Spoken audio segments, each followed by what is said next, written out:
All right, everybody, I think we are live here. I hope everyone can see and hear me okay. I think I got the lighting right here. Cool, guys, thanks for tuning in tonight. I know it's kind of late. It's really dark here in Seattle, even though it's only 6 o'clock. So I appreciate everyone taking time out of their evening to learn a little bit about remote wholesaling. I'm actually really excited to have this opportunity to talk to you guys about remote wholesaling because it's something that I'm actually, I have experience in remote wholesaling, but I'm actually setting up a brand new team just in the past couple of weeks. So I'm kind of excited to share some tips about remote wholesaling that have helped me over the past couple of weeks. And hopefully you guys can get started, or if you're already doing this, I hope you guys go a little bit faster. Cool. So I guess we'll just go ahead and get started talking about remote wholesaling. So the first thing you guys need to do here is picking your market, right? So we'll talk a little bit about the things to consider when picking a remote wholesaling market, and then I can talk about the things, the reasons I picked my market. So some of the general things to consider when picking a market to invest in, just some of the basic things you guys may have already heard previously. Some things like researching population growth. If you just do a quick Google search, whatever city census or population change in the past 20 years, usually there'll be a little graph, little bar graph or whatever that will be showing population increasing or decreasing over the past decade or so.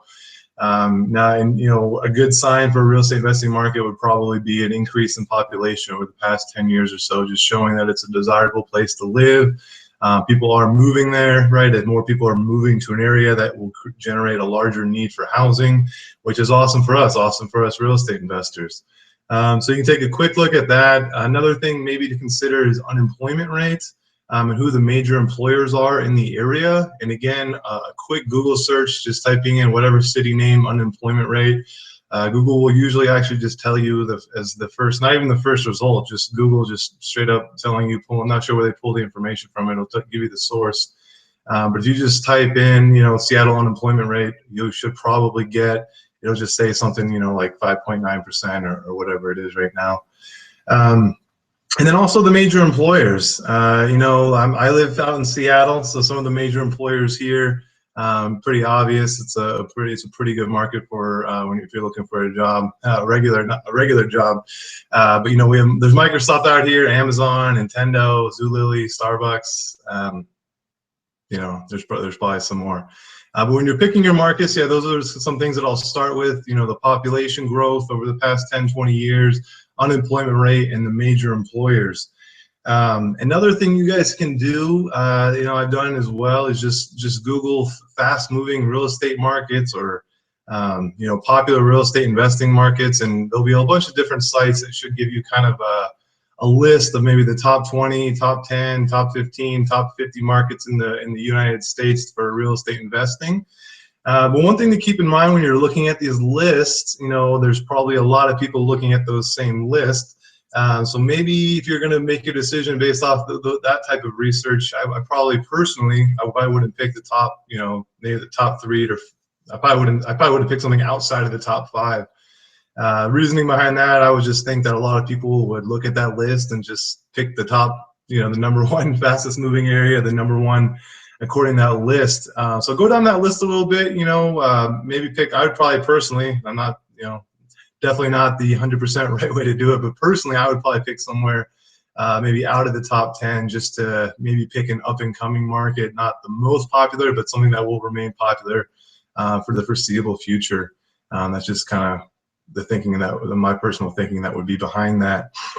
Cool. And then the other way that you might pick a remote wholesaling market, which is how I picked mine, was you just might know some people there who are willing to work for you for little to no pay, right? So I actually started investing in the Chicago area. It's just probably almost 3 weeks ago now. I actually have 2 people who are working for us there. My mom and I, we're both investing in the Chicago area together. My mom's on this site, if you guys don't know. Her name is Gina Heredis, and I'm her son, John Heredis. I didn't go over that in my intro. But we're both investing in the Chicago market just starting about 3 weeks ago now. And we have 2 contacts there who, they're not real estate investors. They're just people we knew kind of through friends and through family who found out that we're investing and wanted to learn how to invest and make enough money to change their lives through investing. So pretty much in exchange just for the education and the expertise. They're helping us invest in the area. So, you know, maybe you guys can think about, maybe you have a friend from college that lives in a different state, or a family member or a cousin. Maybe you can talk to them about this awesome opportunity to begin investing in their market. And you know, that's a good way to pick a market as well. Just because if it's remote wholesaling, it's nice to have somebody there that you know and you can trust, that can go actually drive by a house for you, or go to a real estate club meeting for you, or something like that. Cool. So we talked about picking the market there a little bit. We were talking about doing some Google searches for population growth, unemployment rate, major employers, just doing, you know, looking up some lists where people have said these are good markets to be in. And when you look at those lists, I'm sure it goes without saying, but I wouldn't just blindly pick number 7 on the list. I would, if you're interested in that market, do some more research from there. Use that as a great launching point to do some more research. I wouldn't, I mean, I like to go by the rule I learned from my one of my professors in college: trust but verify. So, you know, I'll believe something when I read it, but I always want to go check 2 or 3 other sources and make sure that it's true. So if you're going to look at those lists, I wouldn't, you know, that wouldn't be where I start and where I finish my research. That would just be kind of a starting point. And then we also talked about picking a market just where you might know somebody that you know is a hard worker, and you know you can trust with your time and with your business. Cool. So now let's all pretend that we all have our market picked. And like I shared, my new market is Chicago. So as soon as you have your market picked, you need to start assembling your power team, right? So I'm not going to spend too much time elaborating on all these parts of the power team. If you have, I'll do a little bit of information on them. But if you do have extra questions about that, or specific questions, think about those, saving those for the end, because we'll have some time for Q&A at the end. What I also wanted to point out is that there are probably other live chats like this, where other experts may have covered one of these power team members in more detail. So it might be cool to go back, check out the library, and see if you can watch an older one of these live casts for some more information as well. So use your resources. Cool. So let's talk about building the power team a little bit. Most important one, you guys should know what I'm about to say here. The most important thing you want to find when you start a new market is cash buyers. Cash buyers. That's what we need to get started before anything else. Couple reasons why we have to have cash buyers first. Maybe the most important one is they're the people who pay us. They buy our deals, they pay our assignment fees, and you know, they keep our business going. So we have to find cash buyers. Being a successful real estate investor is absolutely essential to have a strong cash buyers list. So anytime you invest somewhere, the first assignment, the first week, first 2 weeks, however long it takes to get, you know, at least 50, 60 names on a list, is to find cash buyers. Cool. So I'll just do a little bit talking about how I've found my new cash buyers in a market that I'm unfamiliar with. One of the techniques was just Googling "we buy houses near Chicago" and seeing what websites pop up, right? So from there, when you find these phone numbers, I just simply copy and paste the names and numbers in a spreadsheet, and then go back through and call all those buyers later and qualify them. So other than just doing a regular "we buy houses near Chicago" Google search, I also did the same search. I went to the Chicago, Illinois Craigslist and just did the "we buy houses" on their Chicago, Illinois Craigslist. Did that on YouTube as well. There'll be some local investors who post videos talking about how they're looking for more houses, or a lot of them will just be saying, you know, "we buy houses fast for cash." Those are the people you want to be contacting. So I did that search on Craigslist, Google, YouTube, Facebook, LinkedIn. What else is out there? I'm probably forgetting something else that's kind of obvious, but start with that low-hanging fruit first. You will be surprised just how many numbers you can find, you know, just sitting on your couch, drinking some coffee on the weekend. I'm sure you guys could find a dozen names and numbers just from doing the search on Craigslist, and have that in the spreadsheet in maybe 10 minutes. Just depends. I guess it would really depend on how fast you are with copy and paste. But the point is, it's easy to find those numbers, and that's a great starting point. And then one of the things I learned from Matt Larson, I love little Matt Larson nuggets here, because he's just so good at investing, right? When he says when he picks a new market, he wants to have at least 20 buyers. You'll need at least 20 buyers to get your first deal done. And that's not just 20 phone numbers that you find and put on a list. That is 20 qualified cash buyers. So we'll talk about qualifying real quick here. That says to get your first deal done in a new market, you need 20 qualified cash buyers. So when you're qualifying a buyer, that's kind of when you actually give them a call or communicate with them via email. But it's actually when you communicate with them and find out what and where and for how much they're looking for, right? So let's just say I have 10 numbers on a list of 10 cash buyers, and they're all buying houses on the west side of town. If that's what I find out, I am not going to spend any time looking for deals anywhere else but on the west side of town, right? Even if I find an awesome deal on the east side of town, if I'm finding a lot of good deals on the other side of town, what I need to do then is start trying to find buyers who are buying on that side of town, right? Because what we don't want that to happen is to get a deal under contract and not be able to find a buyer. So that's why the first thing you do in a new area is call as many buyers as you can and qualify them. So I just want to show you guys one thing that I've been using here. So I'm going to go ahead and do a screen share, and hopefully this will work. So hang on one second.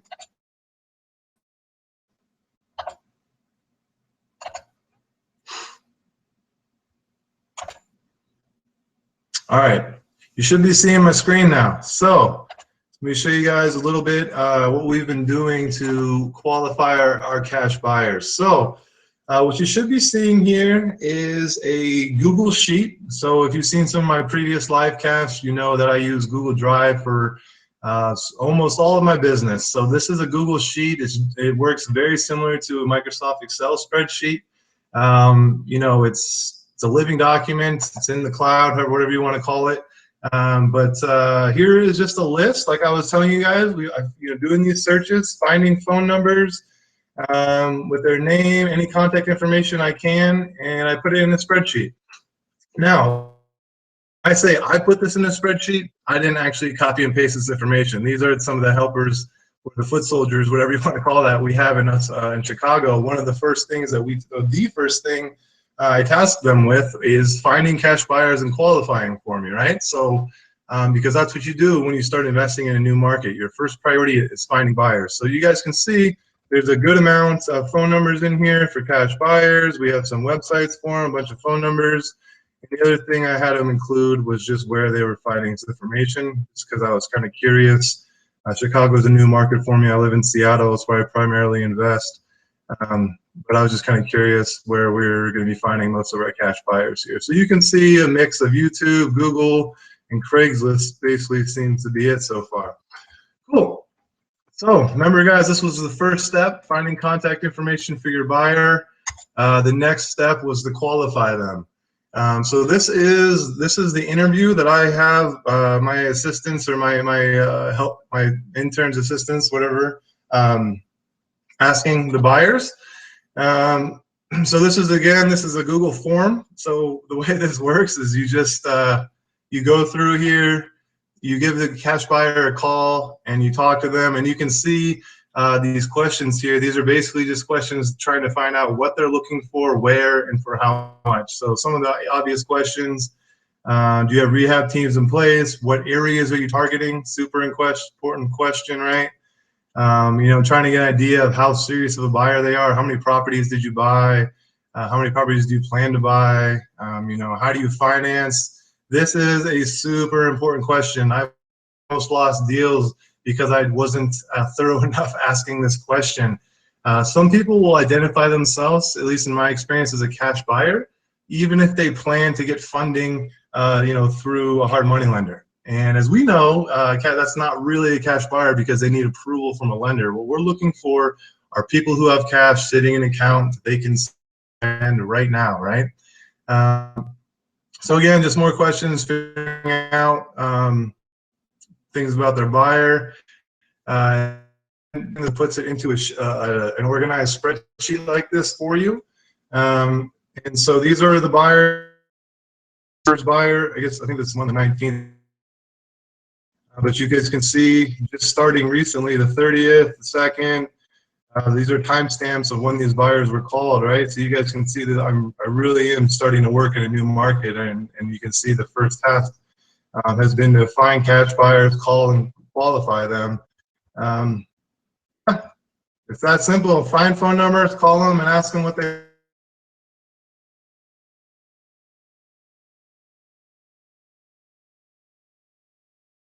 here. We'll do some Q&A at the end. So let me get back on the screen here. All right, cool. All right, guys, I think I'm back. See my face again, I hope. Cool. So first thing in a new area, cash buyers. Hope that point is totally clear now. You know, one of the next things you guys need to be doing is finding real estate agents, you know, because you'll want to be working the MLS. I'm not going to spend too much time about calling agents or talking about calling agents, but again, I'm sure there's probably in our live cast you guys can spend more time, you know, hearing a lot of ways to do that. Basically, what I do is I'll just call the real estate offices and ask to speak with an agent who has experience working with an investor. Or sometimes I learned this from Matt Larson as well, is just calling and ask to speak with the newest agent in the office. The thinking behind that is, you know, if you're a bit more of an experienced investor, you might not need as much guidance from your agent, and a younger or less experienced agent might be you know, more hungry to work hard and put in lots of offers for you, right? Or willing to try new, more aggressive strategies. So sometimes I like asking for the newest agent in the office because they're not setting there, they haven't been doing the same thing the same way for a decade, right? This might be their second month in the job. So they'll be willing to do extra work for you, right? At least that's the thinking behind it. So try those techniques out. Another way that I actually found a couple of the agents I'm working with in Chicago. I live in Seattle, and the market here is a little bit different than out in I guess Washington State versus Illinois. Attorneys are much more involved in the closing process in Illinois than they are in Seattle. So actually, what my mom and I did, we called some local title companies to kind of find out exactly what the differences were, and you know what specifically the role of the attorney is, and just kind of educate ourselves, right? And then the point is, we found a really good contact at a title company there, and we asked him for referrals, and he actually had 4 real estate agents that he had personally worked with or knows and recommended that we give him a call. And those agents have been great. So the point here being is referrals. When you're working in a new area, referrals are an awesome way to make new contacts because you don't really have really much direction. So if you talk to someone who's local, who should have some knowledge of that market, that's a really good starting point. So actually, this guy at the title company, I don't know if I want to share his name. He works at Chicago Title, but he was an awesome starting point to help us find some real estate agents. Let's see. Oh yeah, another thing that was cool about that guy was he also had referrals for some local banks that do no-season refi in the area too. So that would save a lot of time calling a bunch of banks. But again, point is, ask for referrals. Another great place for referrals is the local real estate investment clubs. Now, I am actually a member. I was about a week ago of a real estate club out in Chicago. I might never make a meeting. I mean, I do plan on going to Chicago at some point. And checking out my operation there, and if it coincides with the meeting, I'll definitely stop by. But I joined the club for a couple reasons. One, referrals, right? There's forums on these real estate club websites. You can post a question asking for, I'm looking for a title company, looking for a good real estate agent that works with investors, or any questions specifically about the market, and usually you can get some good help. At least I know that's the case on my local club here in Seattle. It's also a great place when you do get a deal under contract and you're trying to find a buyer. Post a deal on that club website, right? Because there should be other active investors at that club who all have their own buyers list, and so they might be able to help you find a buyer if you're struggling there.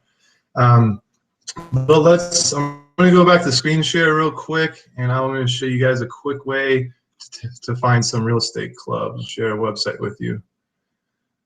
Cool. So you guys should be back to seeing my screen, and here we go.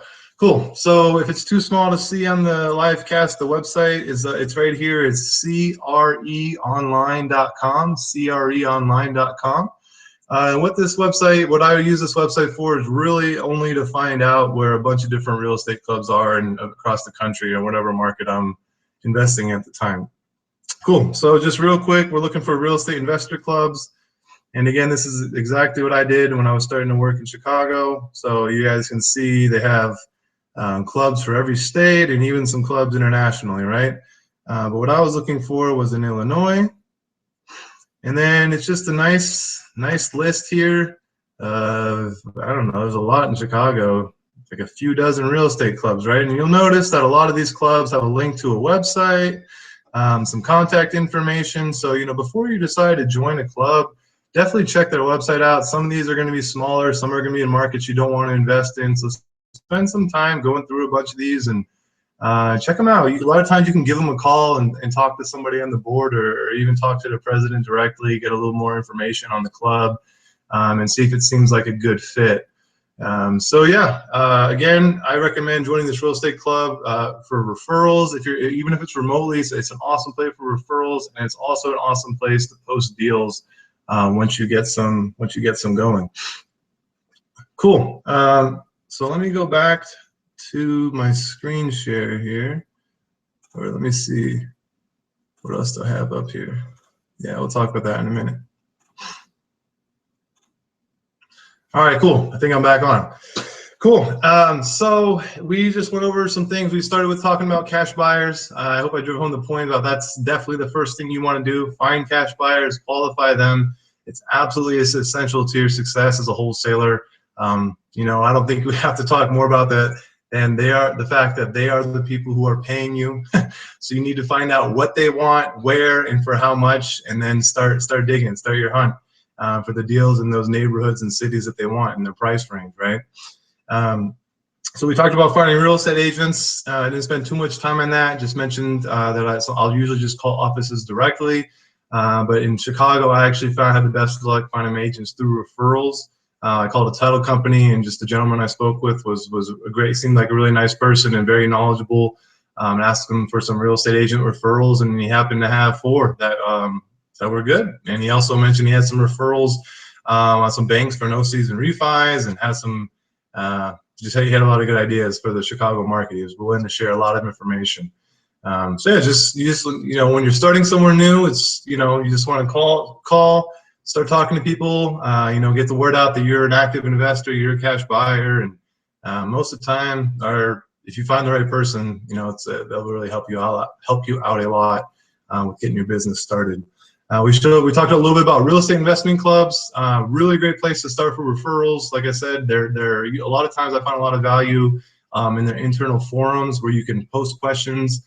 If you have a question about that specific market, you can ask for referrals, you can post your deals there. So even though it'll be remote and you can't actually physically go to the meetings, a lot of times just being able to log into their members, the website for members has enough value in it. And actually, since we have 2 people helping us out in Chicago, I became a member, and then one of our assistants is a member. So she'll actually be going to the meeting for us, and, you know, shaking hands and handing out business cards and things like that. And then too, I think I'm pretty sure I went over this in one of my previous casts. We talked about bird dogs. You can most definitely get bird dogs going right away. So the process for that, what I would do is just get onto the local Craigslist there and post an ad for a property finder, or, you know, whatever you want to call it, bird dog, property finder, same thing. And just get those guys hired right away, because, you know, as we know, bird dogs, you don't have to pay them unless, or the way I set it up is I don't pay bird dogs unless I purchase the house that they bring me, right? So there's no reason not to get an army of bird dogs working for you right away. And bandit signs too. Bandit signs, you know, I've seen other casts, I've listened to other live casts on here and read lots of articles about how effective bandit signs are. I listened to Matt Larson present on bandit signs multiple times. You can still do bandit signs remotely. Here in Seattle, I put my own bandit signs out. It's always so much fun. But when you're picking a remote market, that's why it's, you know, it can be really helpful to have somebody there that you know, or maybe if you hire a bird dog, maybe you pay them a little bit extra to put bandit signs out for you. But, you know, Chicago just simply got the address of our assistants, ordered them bandit signs, kind of gave them Actually got on a Google Hangout with this with them and just kind of explained what bandit signs are, what their purpose is, and what you're looking for when you're putting them out. And we got our first set of bandit signs out on Saturday morning. So was that like 3 days ago? Yeah. So then this weekend there'll be another batch of bandit signs we'll get out. And again, that's I'm in Seattle and I have bandit signs going out in Chicago. So you can totally do bandit signs remotely. Oh yeah, one other thing I just want to back up for one moment here and go back to talking about real estate agents. When you guys are calling real estate agents, I have a decent amount of experience investing remotely. One of the things that I always let my agent know up front that I'm a remote investor. A lot of times they'll ask you just because they'll see my area code. I have a Seattle area code on my cell phone when I call. And they'll say, "Oh, are you local?" And then they'll say, "I see you're calling from an out-of-state area code." And I'll just let them know right away. "Oh yeah, I live in Seattle. I'm a full-time real estate investor. And want to get started investing in the Chicago market." And one of the things I'll always let them know up front is, I'll say something like, obviously I don't live there. I'm not going to be able to visit every house we put offers in on. So I might ask you when we get an offer accepted to go visit a property for me. Maybe take a couple dozen photos and email those to me, or upload those somewhere where you can download them. I would say, is that something you're willing to do? Some agents will just say, "No, I don't have time for that," or "I don't want to feel like doing that," and that's okay, right? That you got your answer there. That's not the agent you want. So say, "Thanks for your time. Enjoy the rest of your day." Hang up, and then make your next phone call. You got to keep making phone calls until you find an agent who some agents really get excited about that. They think remote investing is cool, or it's something that they are interested in doing themselves. So a lot of times I'll hear agents just say, "No, I can't do that. I don't have time." And sometimes I hear agents just say, "Yeah, no problem. I'm more than happy to do that." And they'll say, "I use Dropbox. Do you know how to use Dropbox?" Right? And a lot of times agents already have done that for an investor in the past, so it's not really that big of a deal. But the point I want to make, though, is just if you're going to be doing remote investing and you're talking to an agent, I would be upfront. Let them know there's going to be some additional asks that you have of them, mainly just visiting a property, taking pictures, or taking a video, something like that. Oh yeah, another point on bandit signs. I know I'm getting a little bit out of order here. Hopefully you guys can follow me. But back to those bandit signs. Like I shared, I do bandit signs locally here in Seattle, so I have a Seattle area code phone number for those signs. But I didn't want to use my Seattle phone number for Chicago. I could, right? But I think it would look better if I had a local area code for Chicago. So what I did is, I created a second Google Voice phone number, and it's just a Chicago area code. So it's, again, Google Voice. If you're not sure about Google Voice, just after this, just do a quick Google search, how to set up a Google Voice phone number. Although essentially what it is just a free phone number, and it actually can ring your personal cell phone. So I only carry around one phone every day, but it functions as two. It functions as my personal cell phone number and my work cell phone number. So it just kind of helps you stay organized and separate your personal and your professional life. Yeah, so I created a local Chicago Google Voice phone number for all my marketing I'm doing in Chicago. I just think that helps you look better. Cool. So let's see. So far we've reviewed picking a market, how to pick a market. Once you pick your market, what the first thing you need to do, cash buyers, find them, call them, find out what they're looking for, where, and for how much. We talked a little bit about finding agents, talked about attorneys, title companies. It's great anytime you talk to somebody, it's a new area, ask them for any referrals. That really helped my mom and I are starting to work in Chicago. Really helped us start off quickly. Was just asking for those referrals. That's an awesome tip. Joining real estate clubs, hiring bird dogs, putting out bandit signs, and then once you have all this stuff in place, it's a great launching point.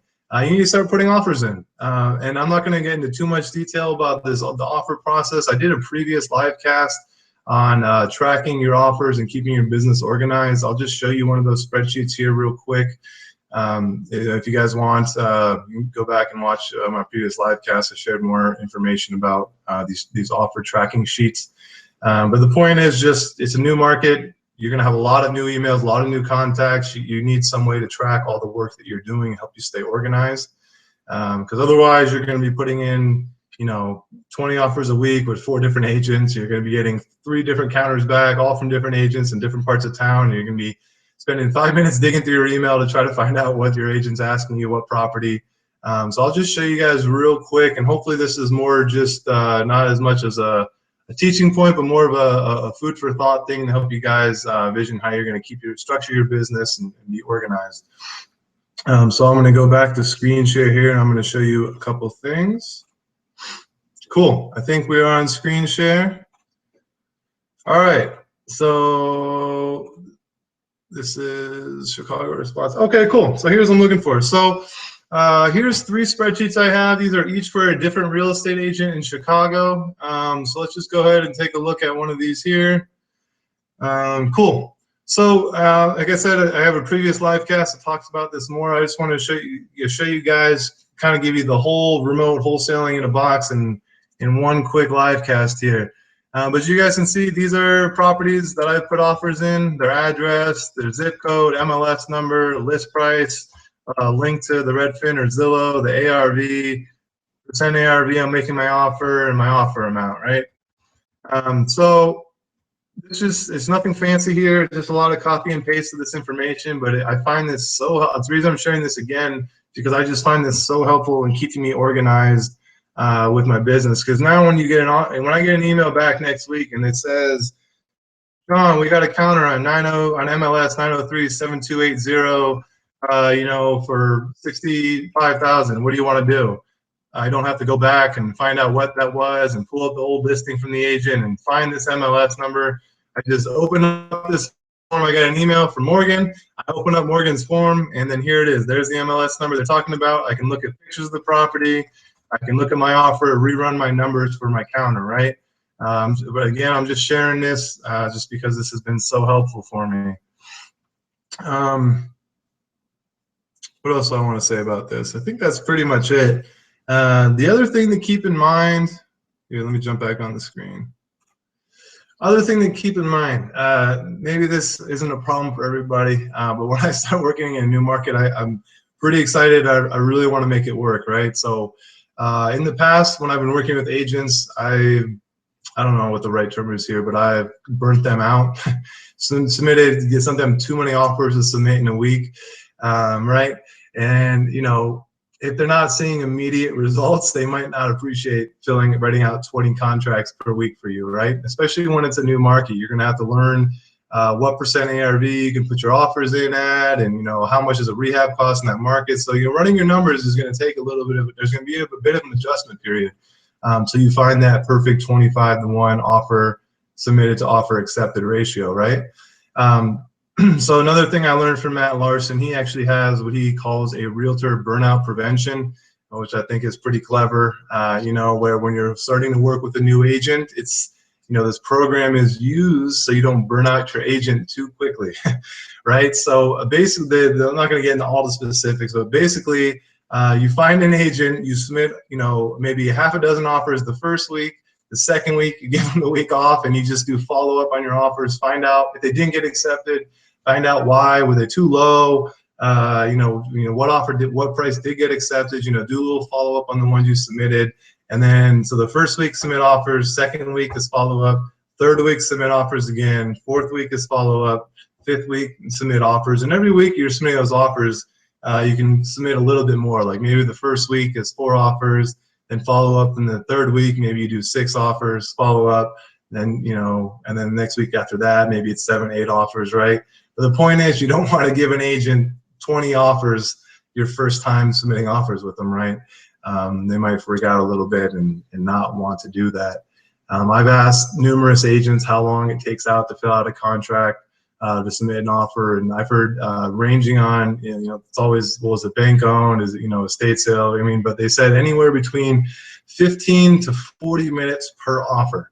So just keep that in mind. You don't want to burn out a brand new agent, give them 20 offers, because then they're looking at several hours of paperwork, right? And I don't think many people get excited about that. Because you want to be fun to work with, you want them to enjoy working with you, you want to enjoy working with them. So just keep that in mind when you're building that new relationship with the new real estate agent. What else do we want to talk about? Let me take a look at my notes here. think I've covered most of what I wanted to share. Yeah, another thing to keep in mind, like I said, I primarily invest in Seattle. So when I'm submitting offers with a real estate agent, I submit a proof of funds letter, and I usually will use the same proof of fund letters for numerous offers, for like the month. And when you create one, it puts the date on your letter, and then after a month or so, I create a new one. And then proof of fund letter will also tell you what state the letter is good for. So you had to create a bunch of new proof of fund letters. So something you'll have to do. And also you might have to write a new scanned copy of an earnest money check. But that's pretty much what I got for starting a new market. So let's just do a quick review of what I covered here, and then I'll look into the chat and see what kind of questions you guys have. So we started off with talking about how to pick your market. We talked about researching population growth, unemployment rate, who the major employers are, just simply leveraging other people's expertise and Googling fast growing real estate markets, popular real estate investing markets, terms like that, or just picking a spot where you have someone that you can work with and you can trust with your business. Kind of share your education, figure out how you guys will split your deals. Those are the things I've considered when picking markets in the past. We started about building your power team. First person you need to add is your cash buyers, right? Find them, qualify them, and then use that information to direct all your efforts. So if you talk to all your buyers and they all want houses on the west side of town, that's where you're looking for houses. Though you're calling real estate agents that work on the west side of town, and you're asking for listings in the west side of town, you're asking for listings in the price range of the buyers. That's why you have to talk to your buyers first, because that directs all of your future efforts. We talked about calling attorneys, title companies, local banks, and again, anyone you talk to, ask for referrals. Talk about joining real estate clubs. I showed you that website, CRE Online, so you guys can find real estate clubs in markets all across the country. Talked a little bit about finding bird dogs, getting that up on Craigslist, hire bird dogs. We talked about how you can still do bandit signs remotely. And then we just kind of talked about tracking our offers and a little bit about the realtor burnout prevention.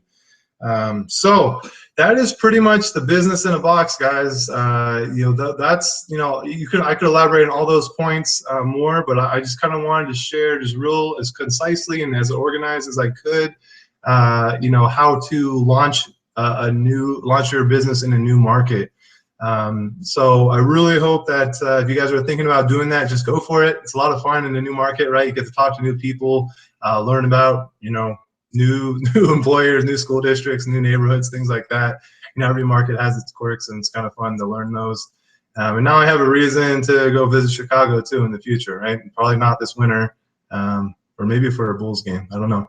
We'll figure it out. That's all I have for right now, guys. I'm gonna go ahead and I'll leave the camera on here, but I'm gonna go ahead and click over to the chat and see if we have any questions here. I think you guys are a little bit behind on the feed, so I'll wait here for a bit and see if you guys are going to start typing in any questions.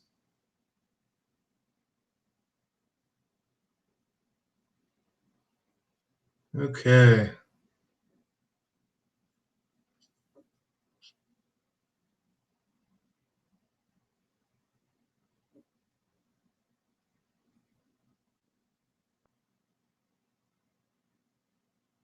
Okay, here we go. Do you use any content management software such as Zoho in order to get the specifics and keeping organized?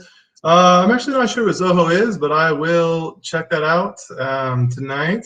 So thanks for that, Isabel. But no, I primarily use spreadsheets and the Google, almost all my stuff organized. Yeah, Google Form if you have questions about Google Form. How to just Google how to create Google Form, and I'm sure there's a video you can watch. Let's see what else we got here.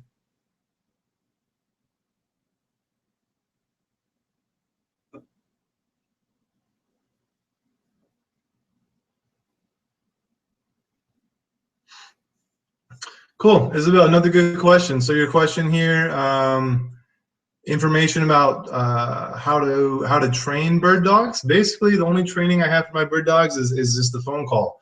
I talk to them, let them know I'm looking for unlisted distressed properties. And because in the past I've had bird dogs just send me, Zillow links to properties that are for listed on the MLS, and you got to explain to them I already have a real estate agent finding listed properties for me. How you can be of value and earn money is finding unlisted distressed properties, primarily done what's called driving for dollars. So just driving around through neighborhoods, finding houses that maybe the driveway hasn't been shoveled, the grass is up to your waist, maybe there's cars that don't run in the front driveway, maybe there's pre-foreclosure notice on the windows or doors, right? Just kind of let them know those things. And tell them, I always have them send me a picture of the house and the address, because I want to make sure the house is really there. And then if you're talking to like a pizza delivery guy or a locksmith, somebody who drives around for their job already, those people tend to make really good bird dogs. If you find people like that, they might even have a couple homes they already know of in mind. Okay, let's see what else we got. Oh yeah, Brittany, how do we pay them? All my agreements with bird dogs have been oral, just saying, if you bring me a deal, I'm more than happy to share the profit with you and send you a check for $1,000. I've actually never had a written contract or anything more than that. I haven't had any problems. Let's see what else we got.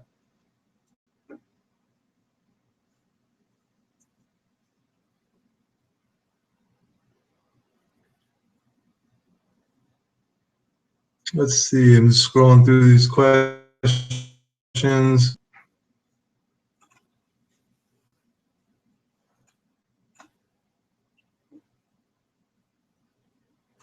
So Jennifer, we've got, after submitting the 25-to-1 offer formula and one is accepted, do you resubmit with a different offer price to the same sellers? Oh, you mean go back to the 24 that the offers that were rejected? Yeah, I don't make a point of going back to all 24 of those. But I certainly have. If there's a property that's maybe in a part of town that I know I have multiple buyers who would be interested in, and my first offer gets rejected and it's still there a week later, 10 days later, definitely. I would definitely go back and put an offer in there. And then, a lot of times, since they didn't accept my first offer, sometimes I'll even make my second offer a little bit lower. Just kind of depends on the area and the market. But I've actually gone back and submitted a lower second offer and had that accepted. And I always think that's pretty funny, because it's like, if you would have accepted my offer last month, you could have made an extra $11,000, right? But the sellers, a month goes by, 2 weeks go by, they get more desperate and they see your all cash offer. Sometimes they go for that. So yeah, especially if there's a property that you had your eye on, like it's in a good area where you have a buyer that would really like that type of house in that neighborhood, definitely I would go back. I've submitted multiple offers on dozens of properties, right? So yeah, if you find a good one, don't stop. You don't have to stop chasing it because they say no the first time.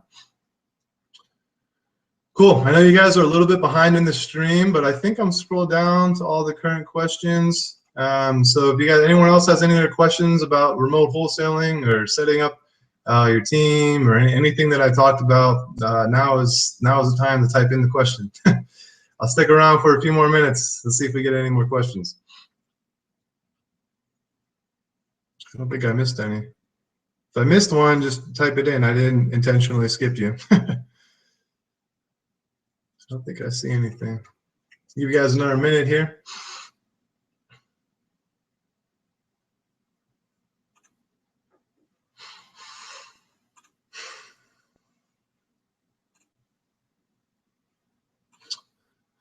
Okay. Oh, here we go. Okay, cool. Yeah, you guys should use each other for referrals. Way to go, Penny. Start it off right away. Implement right away. Yeah, you guys should. This is a great place to start for referrals. Let's see. We got one more. Isabel, use the template to offer commission. Okay. What do we also? I've used the template to offer commission to realtors who bring me buyers. However, the template states I will sign a contract saying whatever buyers you bring, I will only work with you. I can't find that contract. I'm waiting for that to move forward. I'm not sure exactly what contract you're talking about. That might be something that's in the library here on the site. But if you can't find that template, I'm trying to think who the best person to ask is. I would just ask support. I mean, some people who work support for the site, they'll definitely be able to get that to you. Yeah, I'm not sure what template or what contract you're specifically talking about, but that is a good technique to use. So I mean, if you're asking if you should do that, do it. But as far as the specific contract you're talking about, I'm not sure.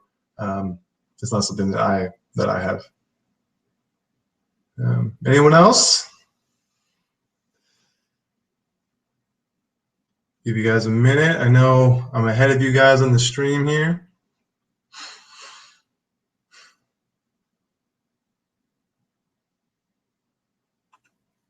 Okay, cool. Looks like Jennifer's got you taken care of there.